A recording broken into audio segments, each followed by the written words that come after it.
Hello everyone, welcome back to my channel. আমি প্রিয়া। আজ আমি তোমাদের কাছে নিয়ে চলে এসেছি আরও নতুন একটি রেসিপি নিয়ে। আজ আমি তোমাদের সঙ্গে শেয়ার করতে চলেছি কিভাবে টকঝাল মিষ্টি আমের চাটনি বানিয়ে নিতে হয়। আমের চাটনি বানানোর জন্য এখানে আমি আম নিয়ে নিয়েছি প্রায় 1 কেজি মতো, আর নিয়ে নিয়েছি ধনেপাতা কুচি, কাঁচা লঙ্কা আর সরু সরু করে কেটে রাখা আদা কুচি। এবারে আমি শুকনো কড়াইয়ের মধ্যে কিছুটা পরিমাণ শুকনো লঙ্কা দিয়ে দিয়েছি, আর দিয়ে দেব কিছুটা পরিমাণ মেথি। মেথিটা আর শুকনো লঙ্কাটা আমি কিছুক্ষণ ভেজে নেব। কিছুক্ষণ ভাজার পর তারপর আমি এর মধ্যে দিয়ে দেব মৌরি। এভাবে আমি ভাজা মশলা বানিয়ে নেব। চাটনিতে আমি শেষে এই ভাজা মশলাটাই ব্যবহার করব। তো দেখো মেথিটা ভাজা হয়ে এসেছে, মেথির রঙটাও চেঞ্জ হয়ে গেছে, আর মেথিটা দেখো ফুটছে। যখন দেখবে মেথিটা এইভাবে ফুটছে তখন বুঝবে মেথিটা ভাজা হয়ে গেছে। তারপর মৌরিটা দিয়ে দেবে, দিয়ে খুব ভালোভাবে ভেজে নেবে। মৌরিটা দেবার পর আবারও আমি বেশ কিছুক্ষণ ভালোভাবে নেড়ে ভেজে নেব। দেখো আমি খুব ভালোভাবে সব উপকরণ ভেজে নিচ্ছি। ভাজা হয়ে আসলে আমি এবার এটা গুঁড়ো করে নেব। ভাজা হয়ে গেছে, এবার আমি গুঁড়ো করে নেব। আর এদিকে আমি কড়াইয়ের মধ্যে কিছুটা পরিমাণ সর্ষের তেল নিয়ে নিলাম। আজকে আমের চাটনিটা আমি সর্ষের তেল দিয়ে বানাবো। সর্ষের তেলটা গরম হয়ে আসলে এবার আমি এখানে 5 ফোড়ন দিয়ে দেব। 5 ফোড়নটা একটু ভাজা হয়ে আসার পর আমি এখানে দিয়ে দেব সর্ষে।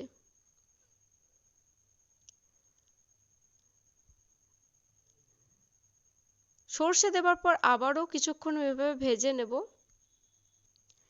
কিছুক্ষণ পর এবার আমি আমগুলো দিয়ে দেব।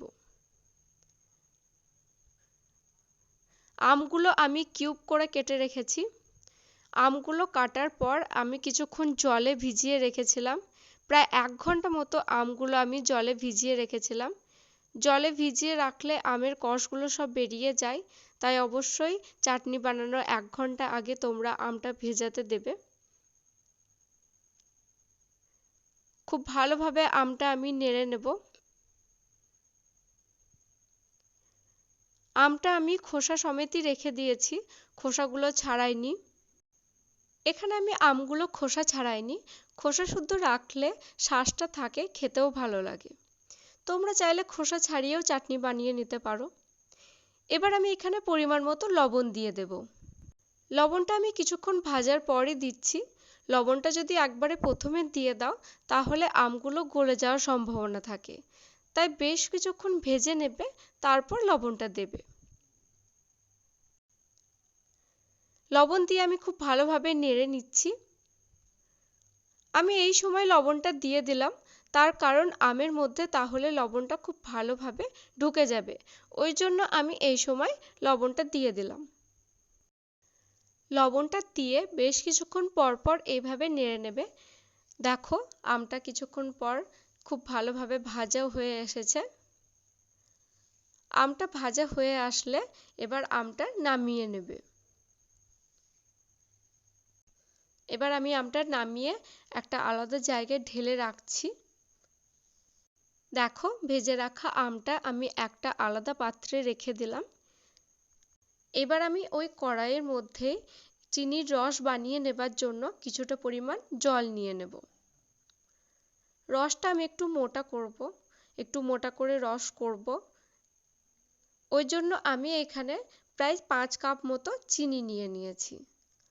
তোমরা যতটা পরিমাণ চাটনি বানাবে, যতটা পরিমাণ আম নেবে, সেই অনুযায়ী চিনি দিয়ে দেবে। আবার সবাই সমান মিষ্টি খেতে পছন্দ করে না, কেউ একটু বেশি মিষ্টি পছন্দ করে, কেউ একটু কম মিষ্টি পছন্দ করে, তো তোমরা সেই অনুযায়ী মিষ্টিটা দিয়ে দেবে। এবার আমি কটা তেজপাতা দিয়ে দেব, আর দিয়ে দেব 2টো এলাচ। তেজপাতা আর এলাচ দিয়ে ভালোভাবে নেড়ে নেব। তারপর আমি এখানে সরু সরু করে যে আদাটা কুচিয়ে রেখেছিলাম সেই আদাটা দিয়ে দেব। আদা দিলে খুব সুন্দর গন্ধ আসে আর স্বাদটাও খুব সুন্দর হয়। এবার আমি অনেকক্ষণ বেশ ভালোভাবে রসটা ফুটিয়ে নেব। যাতে রসটা গাঢ় হয়ে আসে। যতক্ষণ পর্যন্ত না রসটা গাঢ় হয়ে আসছে ততক্ষণ পর্যন্ত ফুটিয়ে নেবে আর মাঝে মাঝে এইভাবে খুন্তি দিয়ে নাড়বে। কিছুক্ষণ পর দেখো রসটা গাঢ় হয়ে এসেছে। এবার আমি এখানে ভেজে রাখা আমগুলো সব দিয়ে দেব। আমগুলো দেবার পর খুব ভালোভাবে নেড়ে নেব।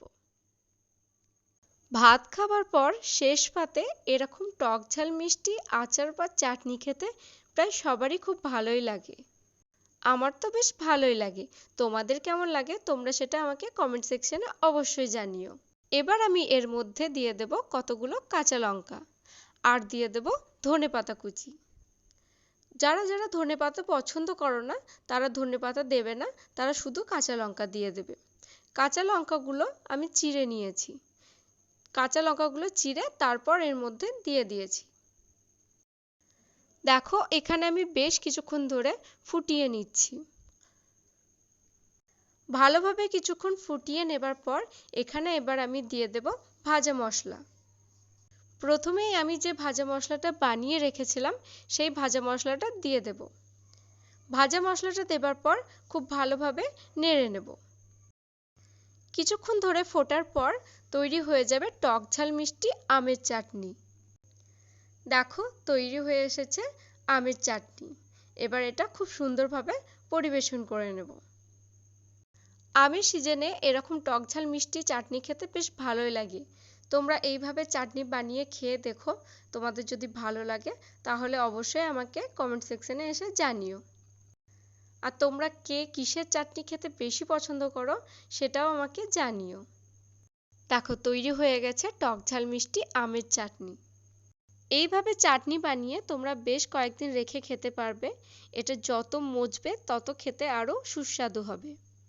ভাত খাবার পর শেষ পাতে একটু চাটনি না হলে কি জমে? তারপর যদি সেটা আমের টক ঝাল মিষ্টি চাটনি হয় তাহলে তো আরো জমে যায়। রেসিপিটা ভালো লাগলে ভিডিওটাতে লাইক শেয়ার কমেন্ট করো। আর এরকম আরো রেসিপি পাওয়ার জন্য সঙ্গে থেকো আর চ্যানেলটি অবশ্যই সাবস্ক্রাইব করে রেখো।